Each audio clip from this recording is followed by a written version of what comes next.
Okay, so we're here pursuant of San Francisco Building Code Section 105.6 and 106.4.1.3, a structural advisory committee, SAC, was formed to provide independent expert review and make recommendations to the Director of Building Inspections on proposed building construction permit applications on sites which are proposed to have a new single-family dwelling at 129 Edgehill Way under permit application number 201902011902, and this is a site permit, and by undergoing heightened design review being within the Edgehill Mountain Slope Protection Area per the San Francisco Building Code. The SAC met on August 24th, 2021 at 2 p.m., and this is a follow-up meeting, a second meeting.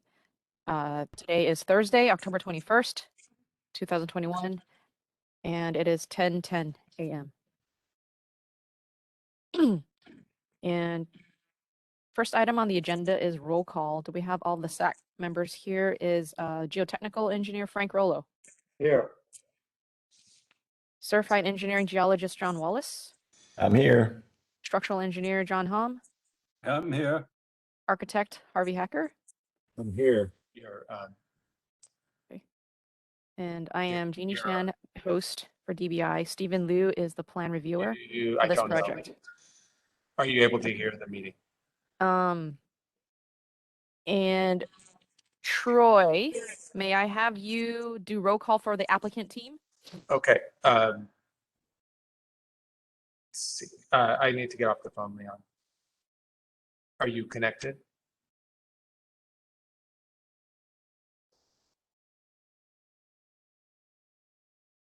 The number that's on the link I sent you, Leon, there's only one phone number there. Okay. Okay, I can put you on speaker. Okay, thank you. Bye. All right, sorry, you guys hear me? No worries.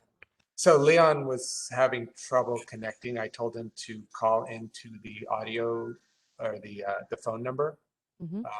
So maybe you'll see him on your end.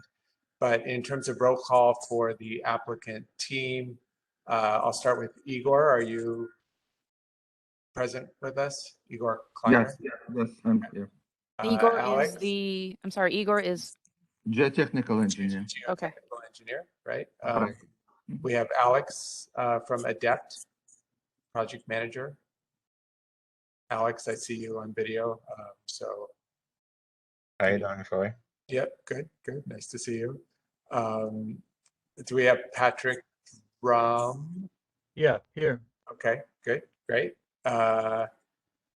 And then we have our engineer, our structural engineer, I think present on voice only on the telephone option. Can I have you say something? Here, can you hear me? Yeah. I'm here. Can you hear me? Who is that, Troy? This is Anton Camera, structural engineer. Yeah, Tony. So I believe that completes our team. Leon is here. I'm on speakerphone. Okay, got it. Right, Leon. Audio. Go. Yeah, Leon, you are unmuted, and so was the Okay. person you previously mentioned, Troy. Right. Tony. Okay. Janie, back to you. Okay. The SAC had selected a chairperson to be Mr. Frank Rollo in the prior meeting, and we can continue to conduct this follow-up SAC review meeting with Frank continuing to be our SAC chairperson. Is that all right with you, Frank? Yeah, yes. Okay. So, thank you. I will, let's start by asking if there's anyone attending this web virtual meeting that would like to speak on any subject other than the calendar item subject. Are there any attendees, Janie? I don't see any other than the two who's called in. Okay. Well, not hearing of anyone's request to speak, I close that portion of the agenda. And we'll continue on with the SAC review of 129 Edgehill Way. Alex has his hand up. Alex has his hand up. Who has his hand up? Alex has his hand up. Want to lower your hand? Alex, go ahead. What would you like to say? I don't have my hand up. I'm sorry. Yeah. Oh, it's not Alex. It's not Alex. It's Igor. Igor has. Igor, yeah. Basically, Igor, what would you like to say? it's about like a set of drawing. I just hear some preliminary information. Basically, in our just short explanation. In our like revised shoring plan. Whoa. Thank you, but let's wait till we get to that, if you don't Okay, mind. good. Yeah. I tend to think linearly, and it's important for me to go step by step. Okay. That way I don't get to my age. I tend to forget what I said at the beginning, so I want to make sure that I continue. Yeah. So Of course. I want to start by saying, Troy, you did such a great job. The minutes the last time, so the SAC requests that you keep the minutes for this meeting. Of course. Thank you. The next item is the approval of the minutes of the August 24th, 2021 meeting.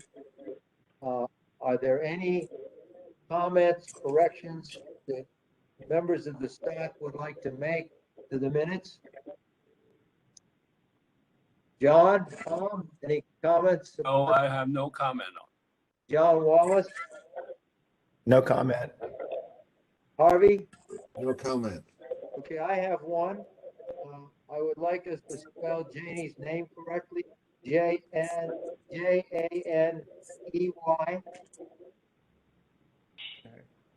Thank you. Okay. I would entertain a motion to approve the minutes as written with one exception as indicated. Somebody make a motion. Move to approve the minutes. Second? Second. Okay, so Harvey moved and John Hom seconded. All in favor? Aye. Aye. Good. Minutes are accepted with the one change. The next item on the agenda is to read into the minutes, the document. On September 30th, 2021, the architect emailed us with a link to the documents that are part of this SAC review. There were 10 items, and I'm going to list them quick. Joy, you know what they are, but I have to list them quickly. Item 1 was the unchanged file that was part of the 8/24/2021 meeting. Item 2 was the SAC meeting announcement for the meeting of 10/21/2021. Item 3 were the minutes of the 8/24/2021 meeting, including the action items and the responses.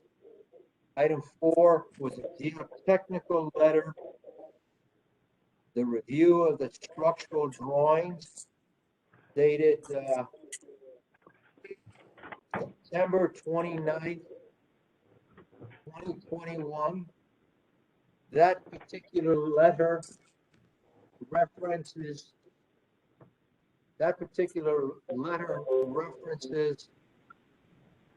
the drawings as being updated September 29th, 2021.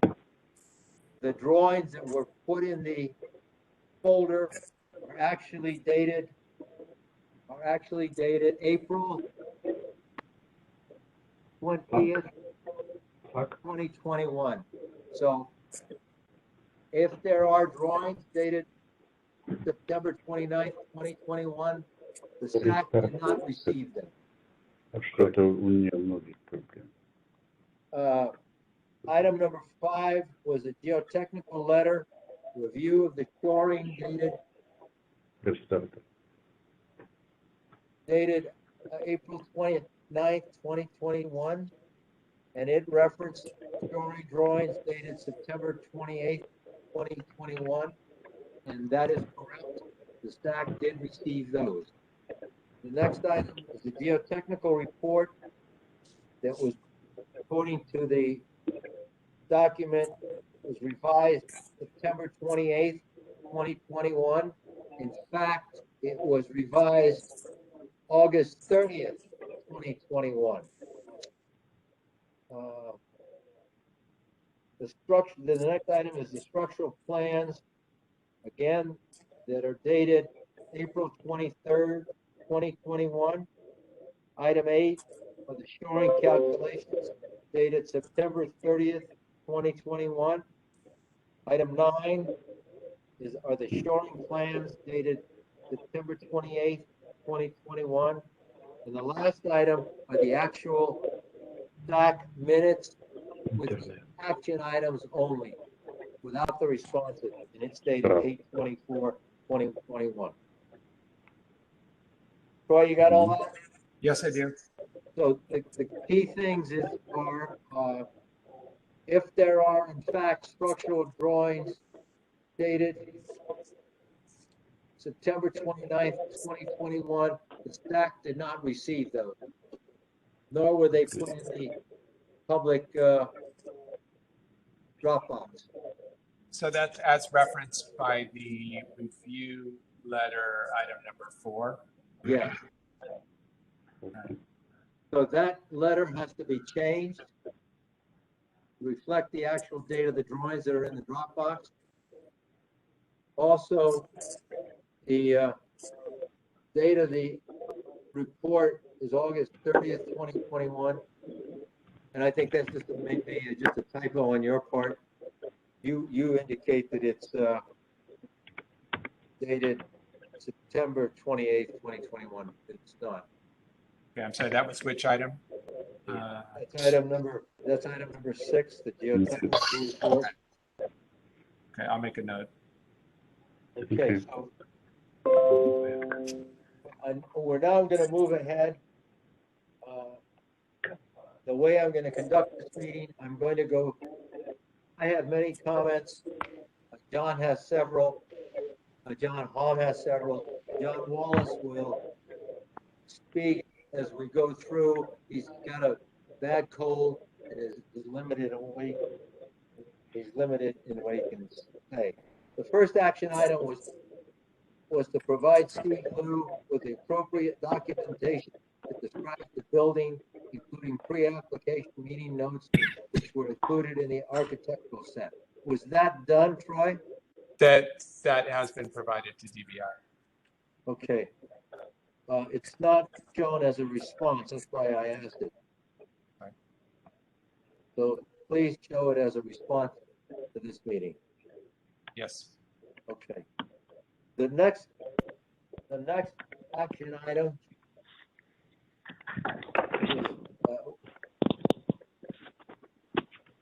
was the fact that there was a letter submitted during that meeting by John Wallace dated August 24th, 2021. And because it was not included in the Dropbox, it could not be discussed. However, it was attached to the minutes. The next item had to do with the vibration monitoring, and it's indicated on SH00, and I looked for it, and I had trouble finding it on SH0. What it says is vibration monitoring periodically during excavation is required. Has the applicant received a proposal from a monitoring consultant to do that work? If not, I would request that the proposal and the acceptance of that proposal be submitted to DBI as part of the final submittal for the project. Frank, can I step in on this? Yes, you may. Okay, we have no idea when this construction will actually take place. The problem is it may not take place for years. So, retaining the services of special consultants right now may not be possible or useful. I think it would be prudent to put a note in the plan that it should be retained, just like geotechnical engineer, structural engineer, special inspection, stuff like that. And I would propose to leave it like that instead of hiring somebody now. I accept that. I think, does the SAC agree that we can go with that? John I agree. Wallace? I Yeah, we agree. So maybe you could add under vibration monitoring, shall be provided during excavation and during soldier pile lagging and excavation of the site. At the time the work is performed, a copy of the proposal shall be submitted to the Department of Building Inspection. Please put that note on SH0. Okay, will do. Thank you. Okay, let's go on. Under action item, update the special inspection checklist. And I looked at that, and it in fact has been updated, so that has been done. The next one, it says, during soldier pile installation, full-time observation by the geotechnical engineer. If you look at the S80, it states, if required, the engineer shall provide intermittent observation. I believe, and then of course on SH2, it states that, you know, it shall be observed. So I would ask that note number 6 as written be revised. Note number 6 on SH0 be revised to state the geotechnical and or certified engineering geologist shall provide full-time observation. Right, Frank, we on SH2, we have a file schedule. And that's pretty much the main item that they need to look at. It shows the embedment depth in bedrock and also. I'm not there yet, Alex. I'm not there yet. Right now, all I'm making a point is that SH0 contradicts SH2. SH2 specifically states that there will be full-time observation. And I want the SH0 to say the same thing. Okay. Thank you. The next item is action item, update geotechnical report in agreement with the recommendation. The recommendations of temporary cuts. I reviewed the report and it in fact has been updated, so that's acceptable. Hey, Frank, Yes, one item, you're talking about the temporary cuts. yes. There's a contradiction in the report on page 12 versus page 16. One says 2-to-1 temporary cuts on page 12. Page 16 says 1.5-to-1. Okay. Probably. Can we correct that then? Igor, I think, It's a, may I say, it's a permanent cut, 2-to-1. Finish slope on page 16. but on page 12, it says temporary cut 2-to-1. What is the temporary cut 1.5 to 1? Yes, Okay. and the permanent cut is 2-to-1. Would you make sure,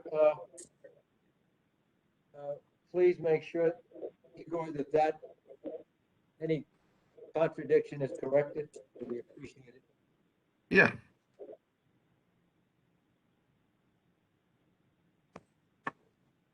But it indicates also in the report that the steepness of the slope can be increased if in rock. And that's fine, but I would suggest that you add a note that says, don't exceed OSHA standards. OSHA has a, Yeah, it's stated here about OSHA. Yeah, on page 12, it clearly says maximum temporary slope 2-to-1. that should be changed. No, basically.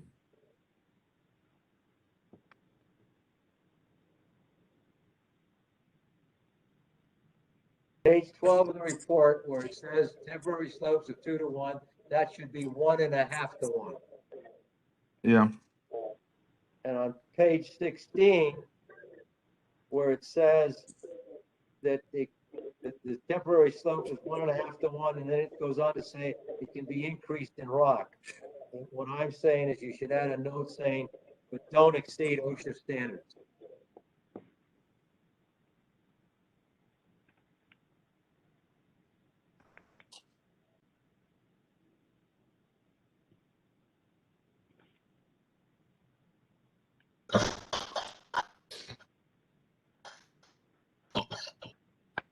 See that, Alex?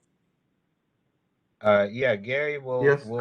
correct it, but I just want to bring up the point that excavation will be proceeding together with lagging from the top down. So I don't see any location where excavation will be more than 5 feet at any given time.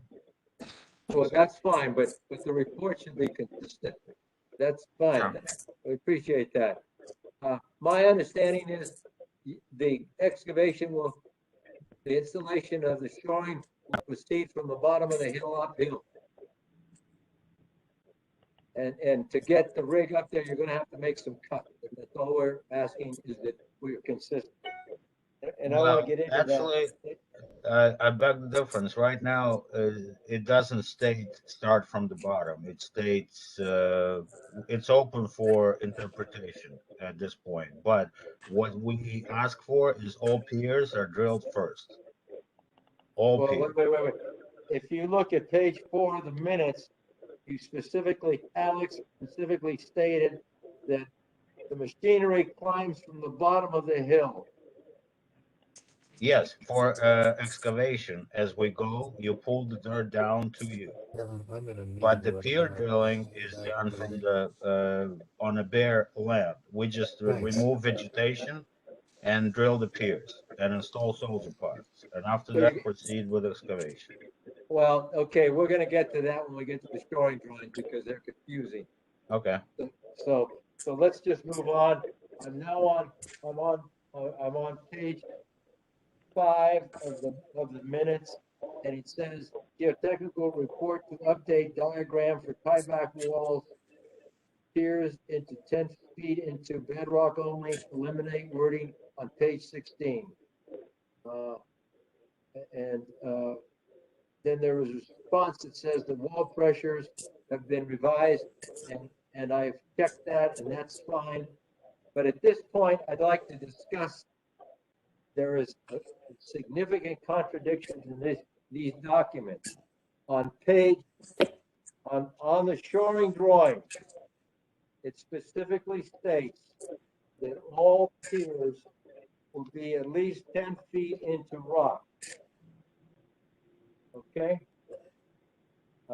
Which is what was my understanding. However, on the structural plan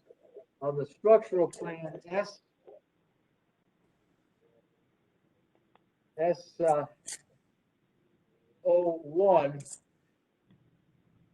it says 7 feet into rock.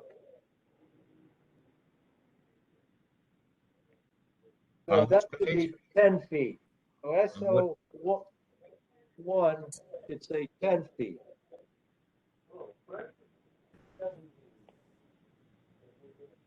Somebody say something? The structure plans were updated on September 28th. Somehow they didn't reach probably SAC. Well, then I understand. There's a note there that says all piers require 7-foot minimum embedment. It will be changed to 10-foot. No problem. also on SH5, I'm sorry, on S11,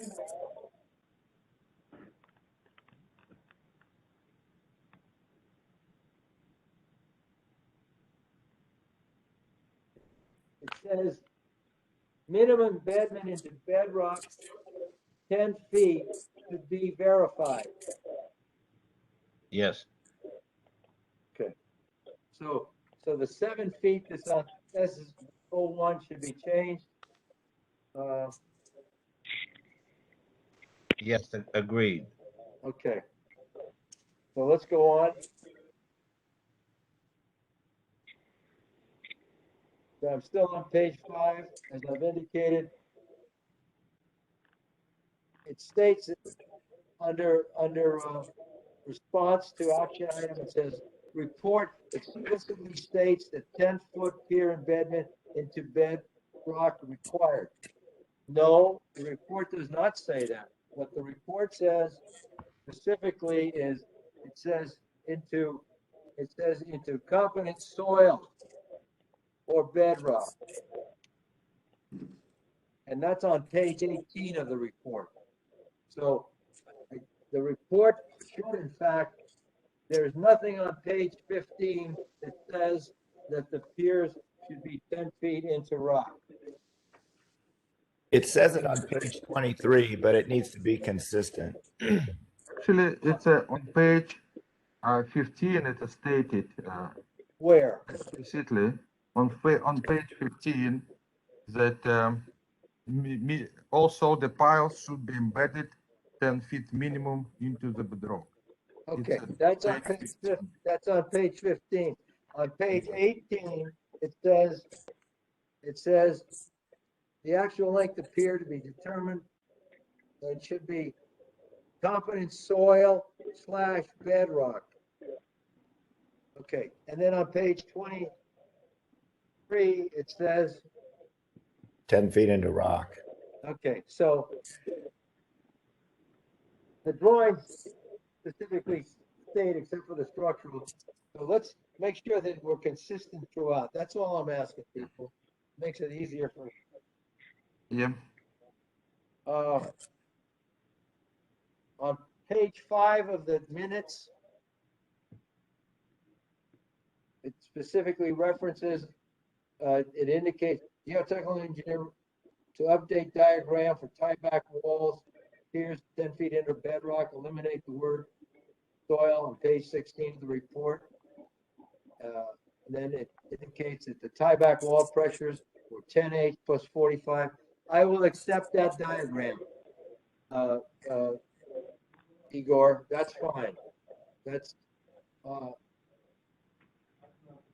then on page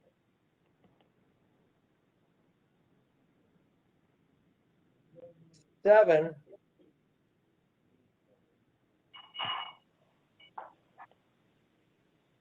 I'm curious as to on SH2,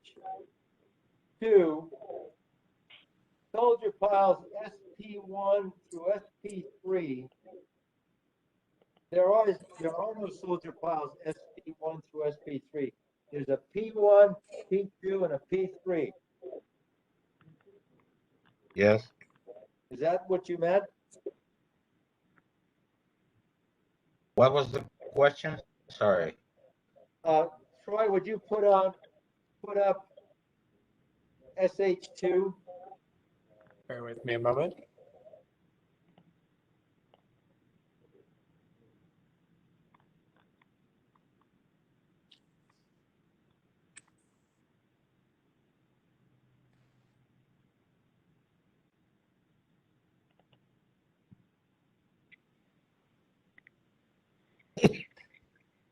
On the, I'm sorry, SH2 on the shoring drawing or on the structural drawing?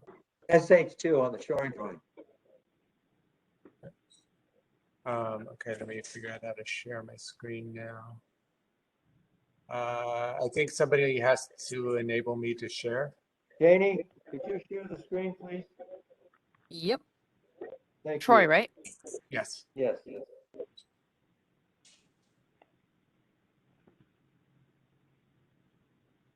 There you go. All right.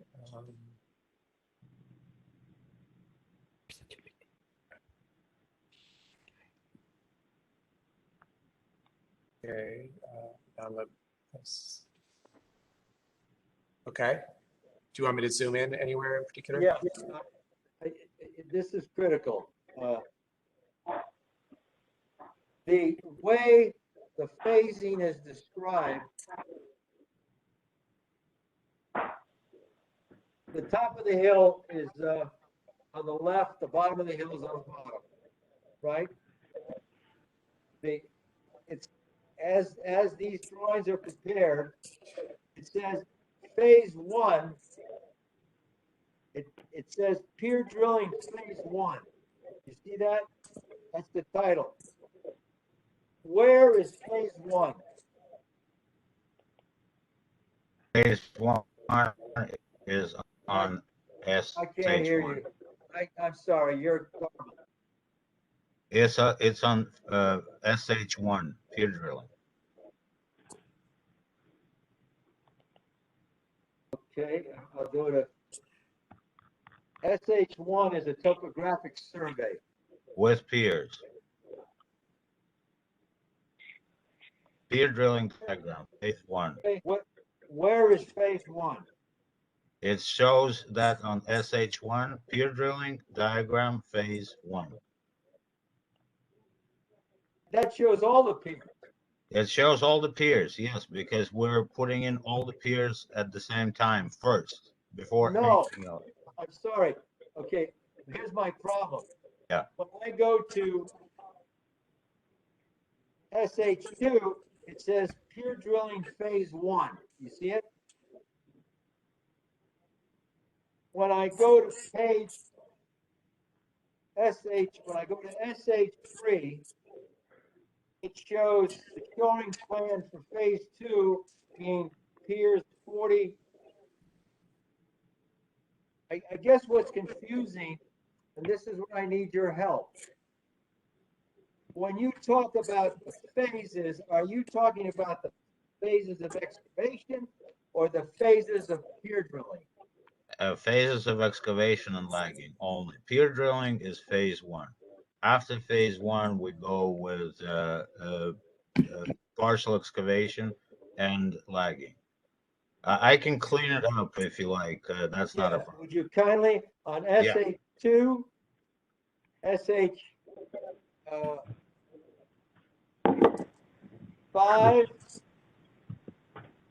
check. Oh, and SH5.1, would you kindly make the distinction that when you're talking about phases, you're talking about phases of excavation. No problem. Phase 1 is drilling only. Is that correct? Yeah, that's not a problem. No problem. Thank you. Thank you. That way everybody will be on the same page, especially the geotech, especially me. Well, I'm coming to it from a standpoint of actually doing construction. So when you do construction, you do, phase 1, phase 2, phase 3. Phase 1, you drill all the piers. After that, you start excavation and lagging. From that standpoint. So I'll clean it up to make it more understandable for engineering people. Anybody, yeah. Okay, and you say that in your notes. Igor, you say it in your notes. You say that drill pier holes to specific depths for each level of excavation. So Yeah, and it's actually have purpose. After we drill piers, all piers, we pretty much secure the slope. Yeah, piers have support by itself. So your plan is to go along and walk down the hill, drilling all the holes and pouring the concrete, and then go to the bottom and excavate up. Yeah. Yes, correct. Because phase 4 of the excavation is the top. Right. Yes, because you can reach the top from the top.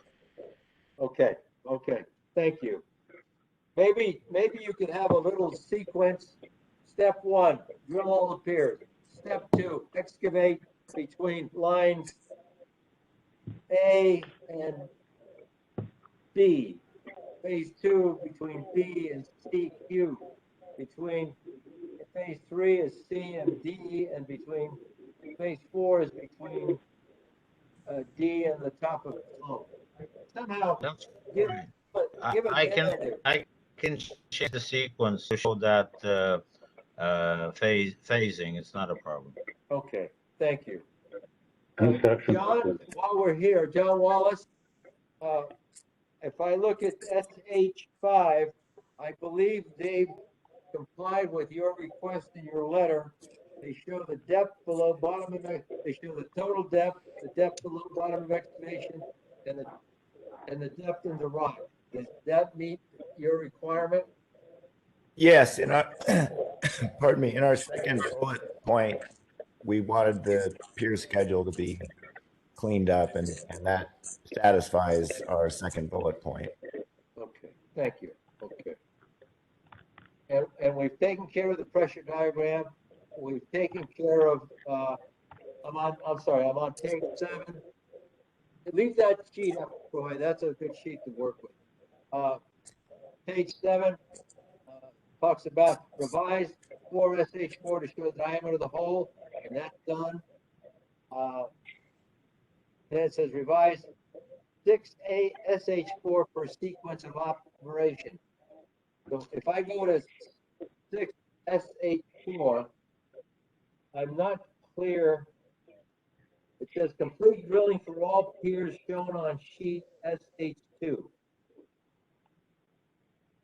And then it says install soldier piles, leave 5-foot extensions or concrete, proceed with excavation. So that's what you're talking about, the sequence of operation. It would seem to me that note could actually be on stage 1, because that is in fact the sequence you're talking about. Is it not, Igor? Yes.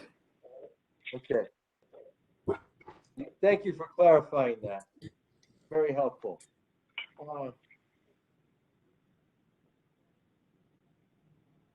Okay, we've taken care of the letters.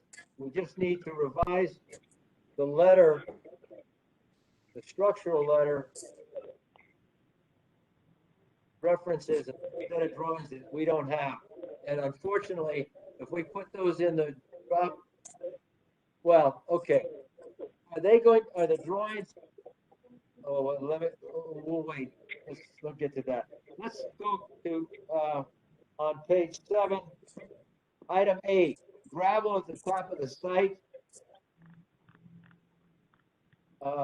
If I look at DC, before I get to DC2,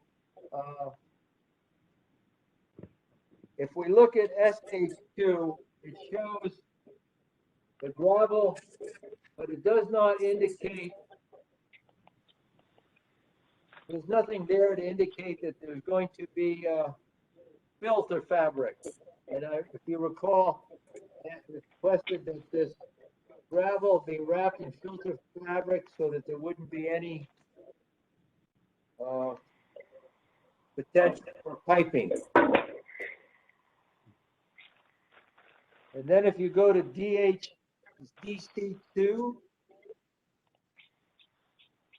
DC2 is confusing in that I'm not sure how the flow goes. Well, the flow goes from the top, from the upper part to the lower part. Yeah, I understand that, but how is the slope of the subdrain? Is it sloping to the, is it sloping to the east? It's actually that entire part is leveled across. The excavation initially is leveled across, and it's sloping down towards 131 Edgehill. Okay, it says foundation drainage plan. Yep.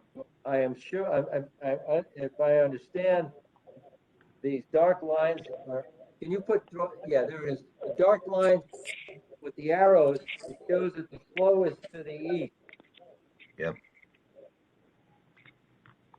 And then it connects to the drain pipe that goes down to the, the east side. Yep. Is that a, is that a solid pipe? That's a solid pipe, yes. I think what's confusing, Frank, you're looking for the subdrain behind the wall and how it ties into the actual storm drain, right? Yes. That's shown also with the finger connections. Okay. Where does it show that this gravel that you're using to backfill that space is wrapped in filter fabric? Gravel usually doesn't have to be wrapped in filter fabric because it's not soil. Gravel does have to be because the flow Okay. is, If we need to put a filter fabric underneath it, we can put a note. no, I want it wrapped on the uphill side because the soil is sandy soil. If any water moves through there, it goes into an open graded gravel and it may cause settlement of street. So I am requesting from a stability standpoint that gravel shown on SH2 be wrapped in filter fabric. Okay. That should be shown on the drawing. Okay, so I would suggest if you look at SH7, I can add a filter fabric on that drawing. Let's see, hang on. I'm looking at SH7. Yeah, the top portion. Yeah, it says gravel fill to be against permanent retaining wall. That's fine, but it also is filling the entire void. So what I'm saying is that to be wrapped all the way down the hill with filter fabric. That's fine. So on top of the benching, we can put the wrap. Fine. Fine. We'll show it in that particular drawing. Okay. That's great. That's fine. Okay. Thank you. Thank you. Hey, Frank, Yes. while we're on subdrains, if you could go to DC2, Yes. the detail for the retaining wall back drain.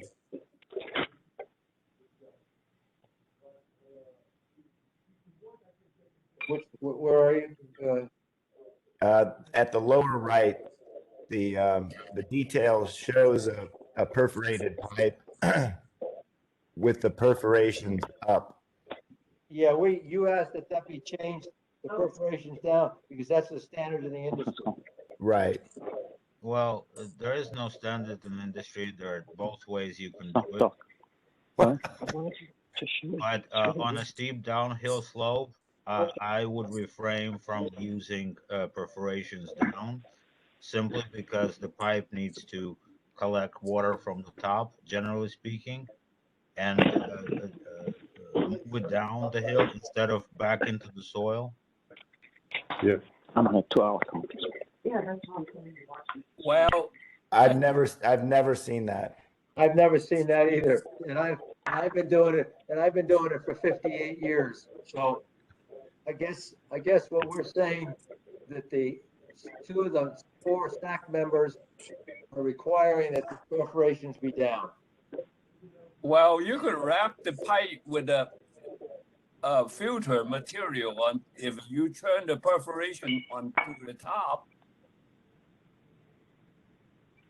Yeah, but then you're gonna require that you collect at least 4 inches of water on the bottom. Whereas typically speaking, the flow is between the perforations, and that's why the perforations are down. Especially in this case, where you have the velocity that you have, the steepness that you have. Well, I don't care. But where did you see on these drawings the perforations are up or down? The detail on DC2. Okay. Detail 5. Right. Yeah. Which, So I saw in literature they recommend to put on the angle 9, 11, whatever, like different opinions. It's okay. Whatever you recommend to do. okay. Go ahead. So right now on this detail, it shows perforated drain pipe in stock embedded in trench. Is that the detail you're talking about? No. Okay. So which detail are you talking about? Page DC2, lower right-hand corner. the lower detail. Oh, Detail okay. 5. Okay. So this is for formed, poured, and backfilled conditions. Is that what you're referring to? That detail right there. Yeah. Okay. I don't care. We can put the holes down, but what's back on this job. But I don't care. If you like holes down, we can put holes down. Great. Thank you. Okay, let's continue.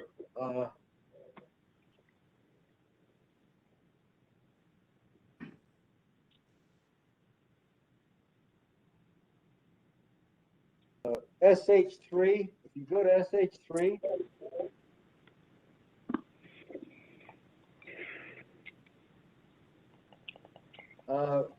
if you look at the section,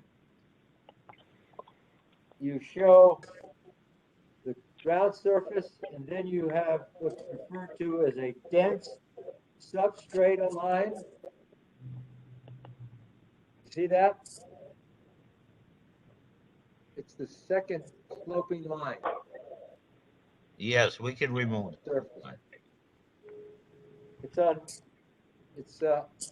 You see it there? Yeah, we can remove it. It has Please no remove bearing. it, Yeah, it has there's no nothing- bearing on this shoring. Exactly, and there's no dense material in any of the borings that you drilled. Well, there is dense, but it's not considered bedrock, so we'll just remove it. Yeah, it's the only dense is the rock, according to your blow count data. Yeah. Okay, and also, hang on.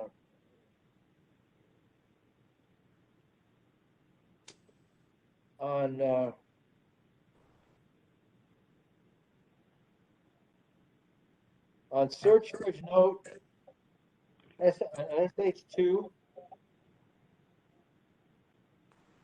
Yes. it states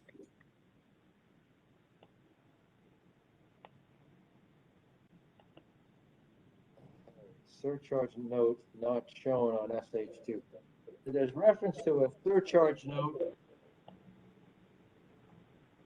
on SH2, and I don't see where that is.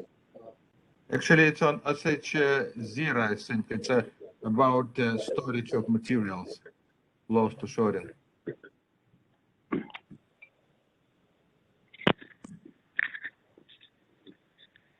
where is it? Excuse me? Let me check. It's about no storage material close to the shore. Okay, It's on this SH0. okay, you changed that then? Mhm. Okay. Let's see what else that I got on the drawing board. Hey, Frank, while you're on that page, Yeah, I just wanted to confirm the tieback schedule that you've got on that page. yeah, that's on page SH2. Right. Yes, It shows a handful of tiebacks with 5-foot bonded length. I just wanted to make sure that wasn't a typo. you see that? Yeah, please repeat question. I just the bonded length of 5 feet. That's awfully short. Just want to make sure that that is in fact what you're planning. Yeah, it's actually very small tiebacks. It's Okay. minimum load. What you're saying is that the design load is only 18 kips. Yeah, it's just auxiliary tiebacks. We just put them for additional security. Yeah. Okay. All right, so you don't want to go 10 feet in the rock, huh? Well, they'll have to test all of them anyway. Yeah, yeah. It's No, just no, a- but they have unbonded substantial unbonded length. So they all of them in bedrock. Yeah. Yeah, but there's no, Yeah, it's 5 feet. It's only bonded length, but we have unbonded length, and it's substantial, and it's actually 12 feet unbonded length. okay, but I understand that, but it's, yeah, the comment, the only reason we're making a comment, it's quite short for support length. Yeah, usually literature recommend to do bonded length like 10 feet or something, but this is short. But it's just very small tiebacks, yeah. Yeah, no, it's up to you and you have to test them, but it Yeah. just was kind of it stood out as a red flag, so we're raising it. Yeah, usually like literature at least 10 feet long, for whatever reason. Well, all these are minimum numbers, minimum length. If during the time of drilling, geotechnical or geological engineers see that it needs to be deeper, it needs to be deeper. We have to observe all of this. So determination will be made at the time of construction, but everything will need to be tested to specific test loads. Okay, as long as you've checked it, you're satisfied with it. Okay, let's go to page 8 of the minutes. Leave these drawings up for, I'm sorry, would you put up the, John Hobb? Yeah. I'm gonna get into the structural part now. Do you want to, comment on the structural? First Yeah. of all, do you have any comments on the shoring, John Hobb? No, you people already combed through all the problem, and I think we've been resolved. And I do have some now a look at the structural set, especially on the structural set, the sheet S10. It shows a 2-moment frame profile. Wait a minute, John, let Troy put that up. Sheet S10. Sheet S10. Momentum frame. Give me a second here. Yeah, I just want to ask a question. This subject didn't come up on previous review. This is the new items, correct? Well, very Yes. minor. I tell you why I comment on that. If you look at it, is that going to be shown on the screen? Yes, but in answer to your question, there are new comments coming up on these drawings. That is correct. S10. Okay. Now, first of all, the frame on the left, It's the wrong title. Should be on B1. B is a boy. The calculation also shows the C1, so the original calculation was never changed. And is a better. You're saying that the moment frame that they're referring to, the moment frame for the penthouse, the garage, it's supposed to be B1, not C1. Okay. And then it should show. Is it better to show a couple of vertical column lines to orientate which size, which high, which low? The reason the steel fabricator has to fabricate a steel frame to deliver to your field, to fit into your wood framing. So you don't show the relationship with the column line with the steel. That will be, you have to do the sharp drawing checking for sure. But you don't have to do it now, but you could do it in a sharp drawing checking. So likewise, on the frame on the right, this is the main building. It's a frame right on line A. Shows a very heavy, holding up the building in the front. It's better have the column line shows as the orientation to, and you can see one frame looking from inside, and the other frame one looking from the outside.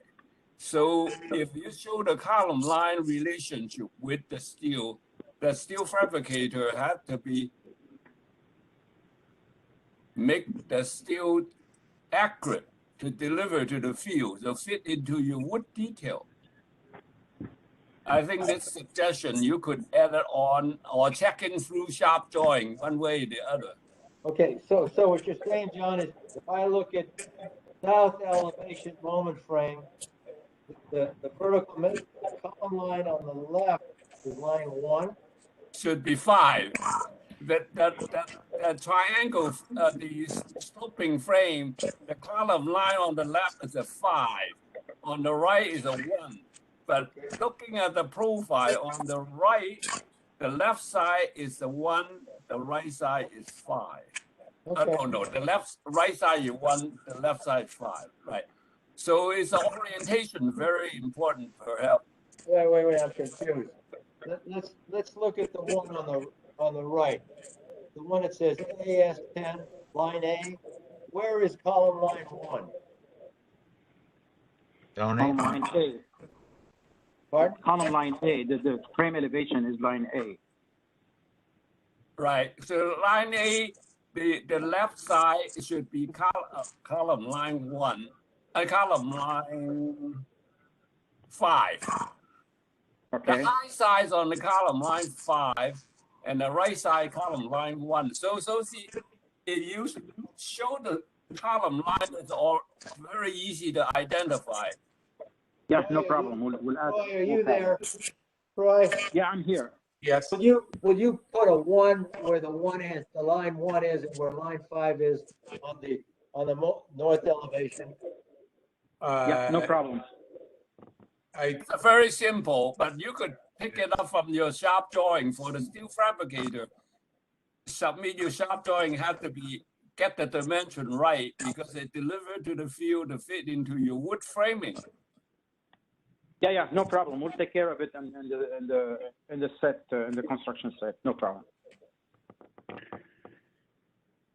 I think that's I'm only. just curious. Where is it on that? Where you've drawn those circles? Put a number in each of those circles. So let me go back and look at the previous. I don't remember if it's on the left-hand side. If it's, I think this is the one side. So this is tool. I think this is 1 here.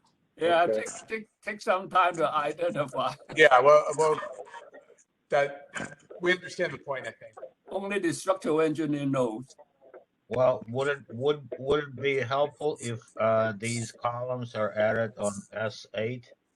Sure, you add the column lines in, especially the 3-leg frame. They tells you how far the distance is. once you put the column line in, the detailer knows how he fabricate his steel. Right. You don't So put a No column problem. line. it might We'll be take care of helpful. it. Yeah. We'll So take care of it. No problem. So on sheet S8 and S9, it might be helpful to add the steel Sure. lines. Yeah, no Okay. problem. All right, okay. Okay, I have, can we go to,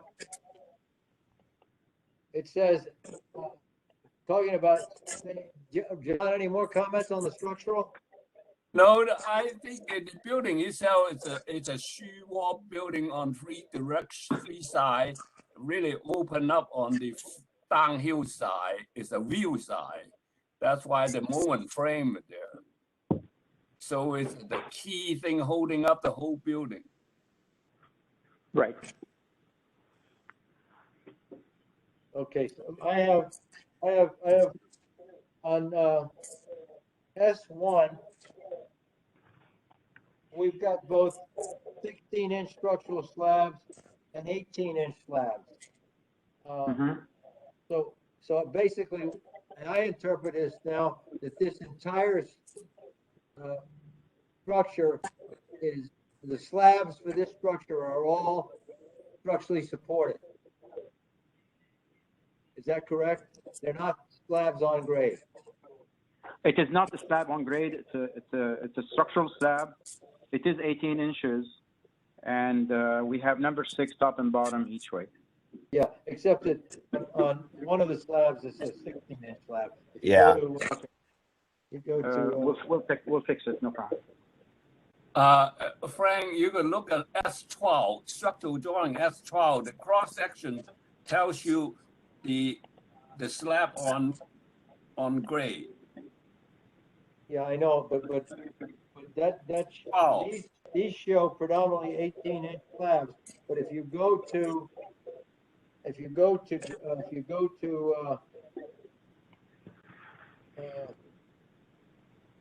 come on, I had it. One of the drawings shows a 16-inch slab, and I'm just curious. S3, Frank.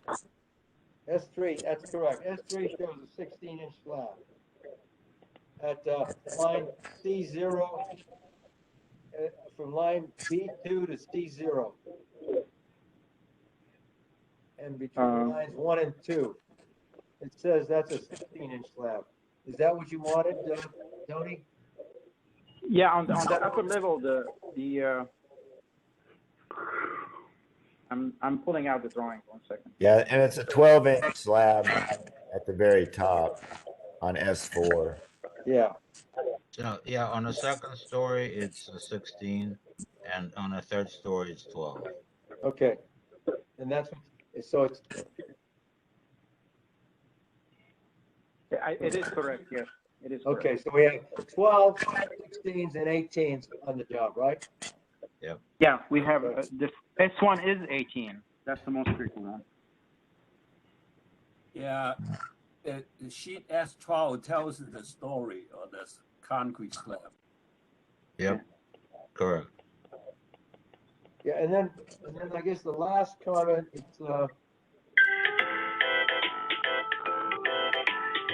what is that? Show that the wall can carry. Hello? Hello? It says, Panic. hello? Just a second. I have Zoom meeting right now. Liam, can you hang up, please? Or mute. There's a couple of items. It says going back to the structural drawings, the S3. Okay. And it's the special inspection. Should the same boxes be checked on S3 that are checked on S8? 0. You follow me? Under special inspection? Because you have, like for example, box number 11, you have piling. Should you be checking the same boxes on the special inspection form that you have on S03 to match what's shown on SH0? Okay, Well- no, I get it. I agree with you, and we'll fix it. Okay, thank you. Mhm. And also, staying with, on SH2,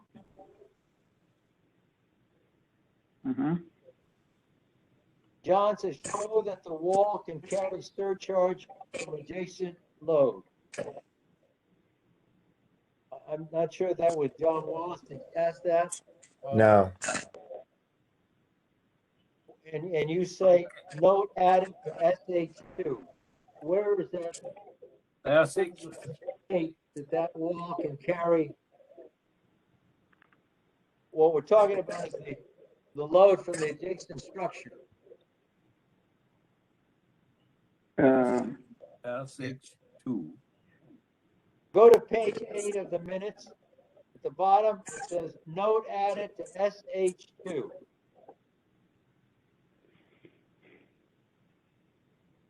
Alex, is this for me or for you?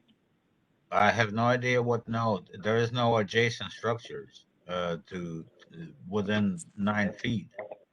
So Well, then why was the note, then what is it? Okay, then why does it say note added to SH2? I don't understand that. As I recall, there was a discussion about the small retaining wall at 127 Edgehill. Okay. And that is an existing wall. That's what this item was about. Well, is it within the zone of influence of 129? It's on the board. well, it's not in the zone of the building. It's on the property line, as I recall. So it's 4 feet away from the edge of building. Actually, 5 feet. Yes. Right. So Yes. again, I'll ask the question, is that within the zone of influence? If you were to draw a line up from the bottom of that wall along line L1, Well, I think, Frank, what we were talking about is to provide you with information about the retaining wall, and we don't have that information readily available. Therefore, you're we've garbled, added. not, You will see. not coming through. I'm sorry. Yeah, there are 2 piers there for shoring because we didn't want to rely on the existing wall. So the DP1 pier on one side, DP1 pier on the other side. It shows on SH2 and it shows on SH1. I'm sorry, it shows on. We have, Those 2 piers are to prevent any load on the wall, okay? Yeah. yeah, and we have deep piers here practically without lateral load. So it's All right, so where it says note added to sheet SH2 isn't right. It's just, Right. it's DP1 and DP2. Yeah. Okay. Okay, then the next comment is obtain encroachment for permit for drilling beyond the property line. Has that been done? Well, they will have Not to yet. do it during construction, I guess. Okay, Before construction, yeah. okay, We have that note on the plans. okay. Well, then, let me check my notes, see if I have any more.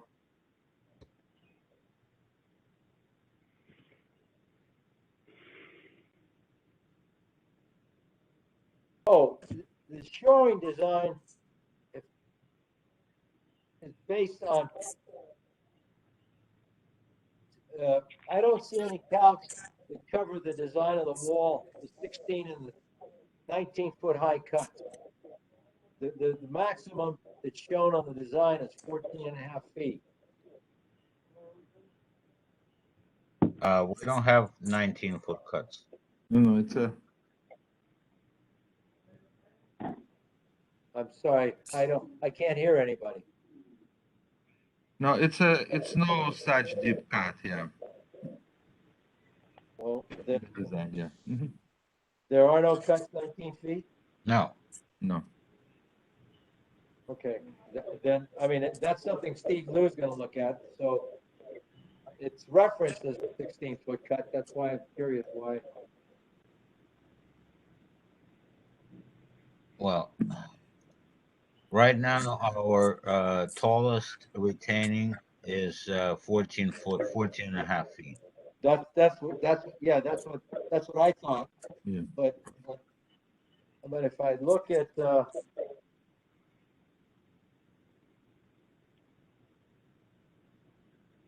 on, SHT.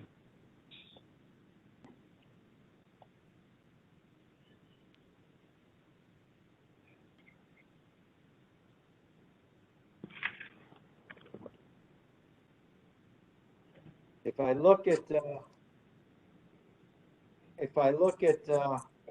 SH 5.1,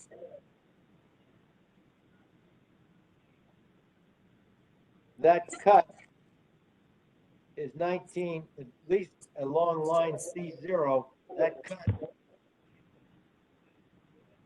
showing the ground surface and showing the bottom of the excavation is 19 feet. No, first of all, it's 17.5 feet from original soil. And it's a long line S0. It says C0. C0, yes.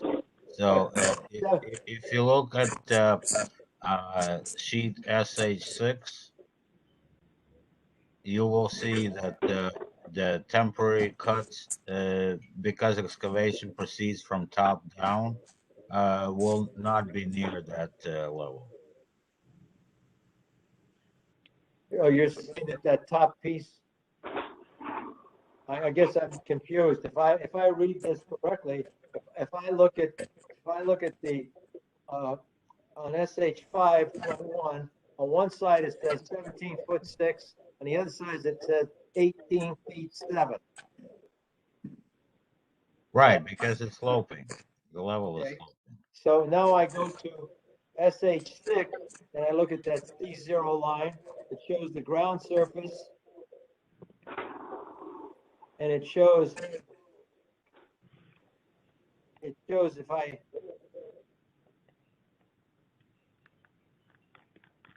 It has indentation there, right? One side is cut in more. The one that has two tiebacks, two levels of tiebacks. Yeah. But Okay. it's actually, but it's a terrain, so it's, if you go to plan, it's like. yeah, but I guess it's what's confusing me is that it basically, it's 14 feet. If you look at showing elevation, you look at SH6, it says 7 feet 8 plus 7 foot 1.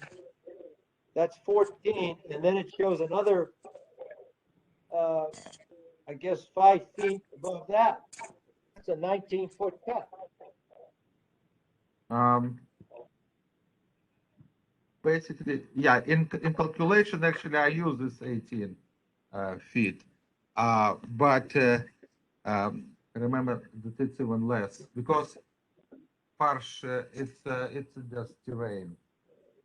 Well, it's not for me. I'm not going to check your math, but all I'm saying is that you're making a statement that the maximum is 14.5 feet. Yes, your drawing shows you've got at least 18. I believe 19 feet, and I'm going to assume that the calculations you give to Steve reflect the design for an 18-foot cut. Exactly. Calculation for 18 feet. And it shows that, and it's a continuous lateral pressure, and that's tieback T10. And if I go to tieback T10, on the drawing, about T10, you're showing this carry is only 5 feet long. So there's something wrong. Well, that's the upper ones. The lower ones, T13, yes, and it's 19 feet. yeah. I guess what confuses me is that retaining, well, I don't know what you're retaining. Frank, take a look at SH0.5. All right. Take a look at perspective. You can see the cut you're talking about, the 19 feet cut is not really that high. Look at the perspective, It says 602. It says 602 down to 581.5.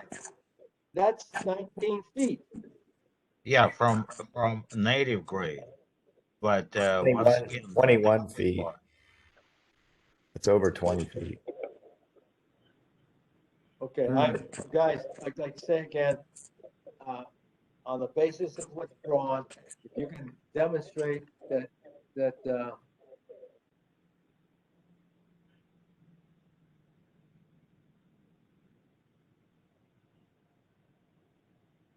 you can demonstrate to Steve Liu, who's going to be the plan checker, that you considered that condition, that's fine.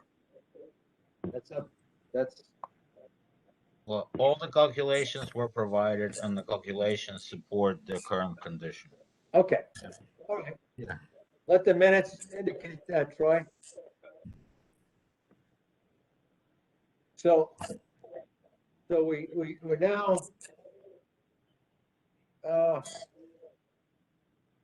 most of our comments, I think, are just a matter of clarifying the drawing, discussing the sequencing, that in fact, as you indicated, all the piers are going to be drilled, then we'll make excavation going up the hill or down the hill, however you choose. And just discuss your sequencing. I assume you're going to push the dirt to the bottom of the hill, right, and haul it off to the bottom of the hill. Well, the idea is to drill first and excavate from the top down, from the bottom down, from the middle part. However, it's more convenient. Yeah. It's not clear, but we'll clarify the sequence like we talked about. Yeah.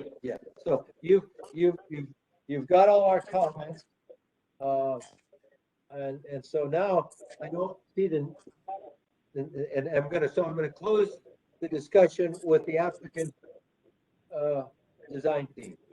Hey, Now Frank, Yeah. Patrick Drum here. Can you hear me? Yes, Pat. Could I ask for clarification from John Wallace and or yourself about what the role of the engineering geologist is during construction? I'm not sure that, I think what I'd like is a note that a letter from you saying that you reviewed it, you've had an opportunity to review the shoring drawings, and you know, that you don't see anything that, I guess, out of the ordinary from a geology standpoint. Okay, but I mean, what about during construction? I guess I leave that. I think a geotech can. I think it has to be one or the other. Either a geologist or a geotechnical engineer should observe on a full-time basis the installation, the installation of the piers, because that's required by the special inspection. And then I think we should have full-time observation during the making of the cuts.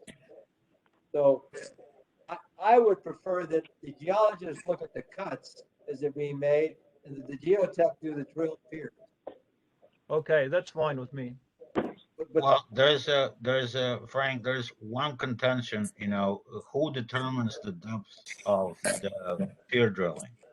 And as you can see, there are 4 different levels where piers will be placed. It might be prudent to have a geologist see the level of excavation, at least on each level, to observe it, just in case. But that's, I think, the extent of it. Okay, so then let's say that let's clarify the plan saying that the installation of the soldier piles will be under the full-time observation of the geotechnical engineer, except that at each level, the geologist will observe at least one pier. Yeah. Yeah. Is that what you're Probably saying? one pier. Probably one pier. It's by one you cannot do conclusion. Maybe like at least 2, maybe. Well, okay, I leave it. I guess what I'm saying is that at minimum, the geotechnical engineer needs to be full-time to observe the installation of the drill piers. I would Right. like the geologist to see the cuts as they're made. Right. So I think Patrick's point is similar to my point. You know, who gets a final call as to the depth? You know, geotechnical, we are, or Patrick is. The It sounds confusing. geotechnical engineer. Okay, that was the question. Yeah, thanks for clarifying that. But Okay. I would like the geologist to check that, you know, the geologists have an opportunity to observe the work. Absolutely. And so I would put it somewhere on the plan. Right now, all the notes say that, you know, that the full-time observation. It says all drilling to be observed by the geotechnical engineer and temporary shoring engineer. And I think we ought to add to that that all excavations should be observed by the geologist. Temporary measures, probably not full time, right? Well, yeah, intermittently. Okay. Intermittent observation by the geologist. That's fine. Okay. Patrick, are you okay with that? Yeah, that's good. Thank you for clarifying. John Wallace, are you okay with that? Yeah, I think it's a good idea for Patrick Drum to be out there doing the first pier drilling and then spot check pier drilling after that to make sure that the geotech and the geologist are on the same page from the get-go on what's coming out of the boring. Well, yeah, I just want to mention that we were present at 127 Edgehill, if you remember, and it was a difficult project. We assume same conditions at 127 and 129 and actually 131. So hopefully we know what we're doing and Patrick knows what he's doing. Patrick, I think you guys know what you're doing. You did a good job at 127, and I'd like you to carry this through to 129. Yep. Okay. Now, gentlemen, I'm going to close the discussion and just chat with the members of the SAC. I guess my first question, does the SAC, members of the SAC believe that that we can handle, that another meeting is not necessary? Are we in agreement with that? I'm in agreement with that. John, are you in agreement with that? I agree. I think it's very clear another meeting is not needed. Okay, so what I would like to suggest is that Troy and the design team make the changes, and that Troy present us with the minutes, with the action items and the responses, and the changes that we requested, and submit those to us. But we should make a motion at this time that actually requests that DBI proceed with its work. And the motion could say something like this: once action items identified during this meeting are addressed by applicant design team, the SAC recommends that DBI proceed with its review and approval of the project consistent with its practices and procedures. So moved. Troy, did you get that? I will with the recording. Okay. And that basically what we should see is that, again, you'll have the action item and then the response, and you'll reference, I guess you'll have to produce another set of drawings. And of course, you're gonna have to revise the letter. Well, how do you want to handle the structural drawings? Right now, they're dated 4/20/2021. The cover sheet is dated September 21st, but then the rest of them are dated April 20th. So I don't know. Right. So maybe what you can do is we can write the letter or leave the letter as is and then put the September 29th, 2021 date on the drawings? Or are you going to have a revision date? How do you want to handle that? October 25th.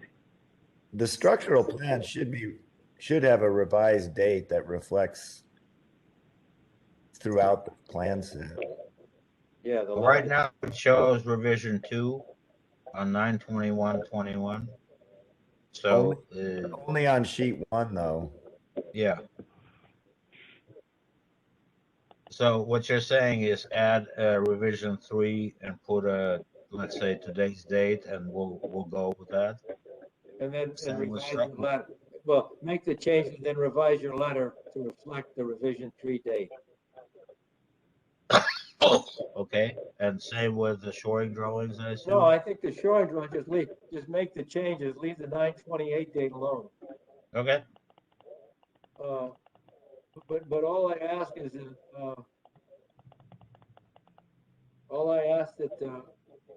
that, that the minutes reflect where the changes are made under the response to the action items. For example, on S02,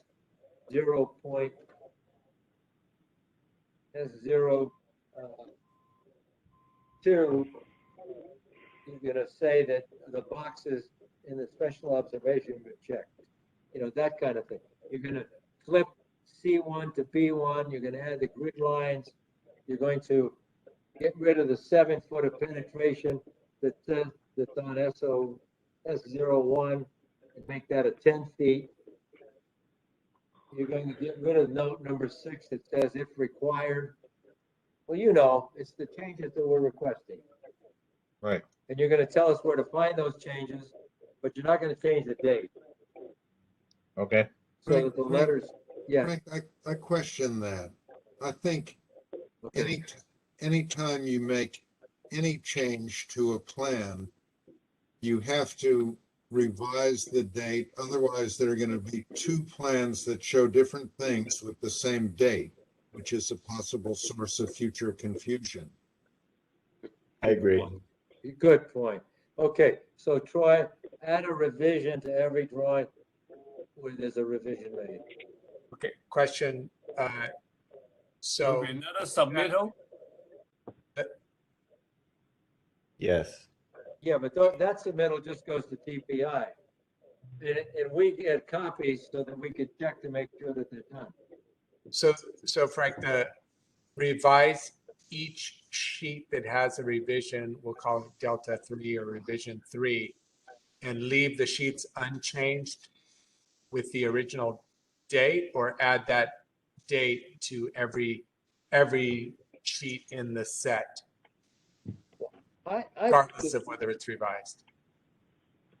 I think it only, you guys have better knowledge of that. I believe that the letter and the drawing date should be the same.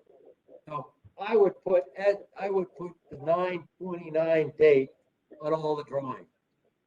Fine. Okay.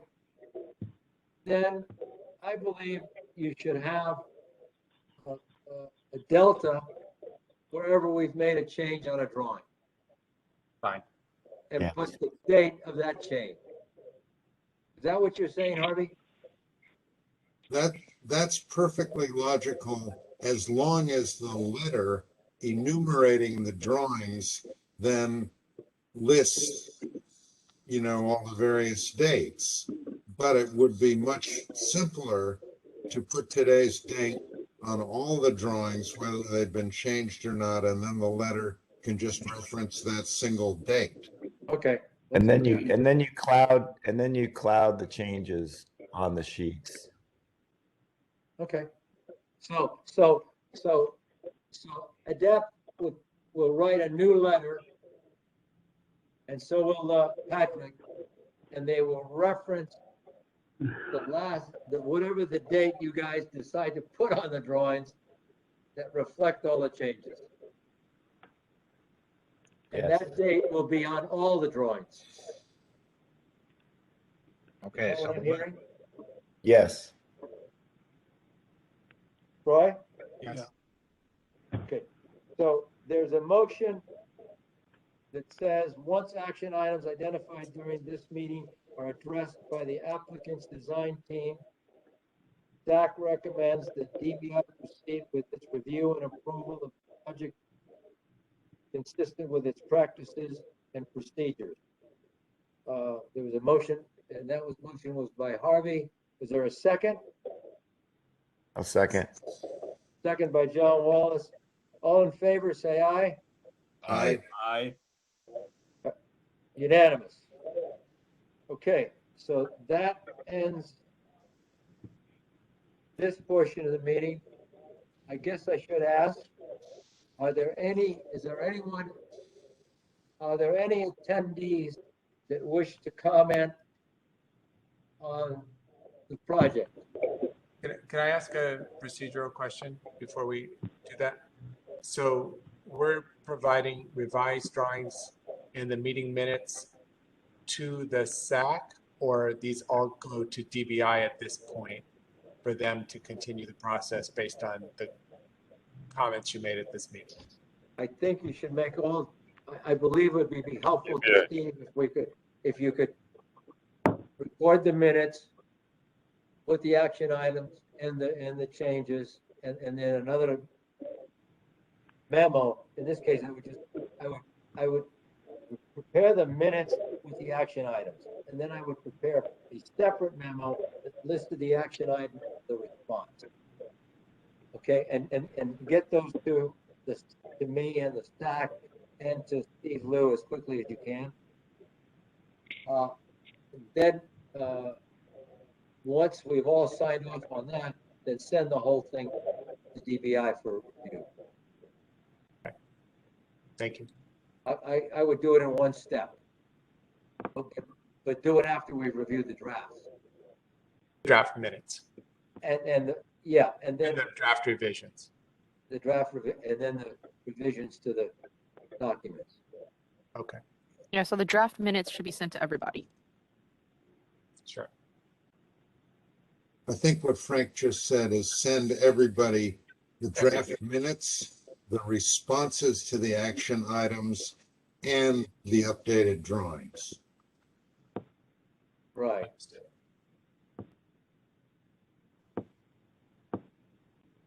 Should Or the would responses wait? I mean, would it be more helpful just to, let's get the minutes out. yeah. Let's get the minutes out, put the action items, and then when the responses are prepared, they will have been reflected on drawings. So we can approve, we don't have to approve the responses. We have to approve the minutes that include the action item. So let's get that out as quickly as we can, get everybody to sign off on those. While that's being done, make the revisions, and then you can put a cover memo with the response to the action items and the drawings together with the minutes and send them to DBI. Thank you. You only have to make one set of drawings, one more set of drawings, and only one set of minutes. I mean, two sets of minutes, one a draft and then a final, only one set of responses. Understood. Okay, I don't see anybody, any members of the public trying to, All right, then I'll close the public part of this meeting. Are there any other, is there anything that is not clear or needs to be clarified? If not, then I entertain a motion to adjourn. Second. All in favor? I. All right. Janie, thank you for your patience and Troy, thank you for all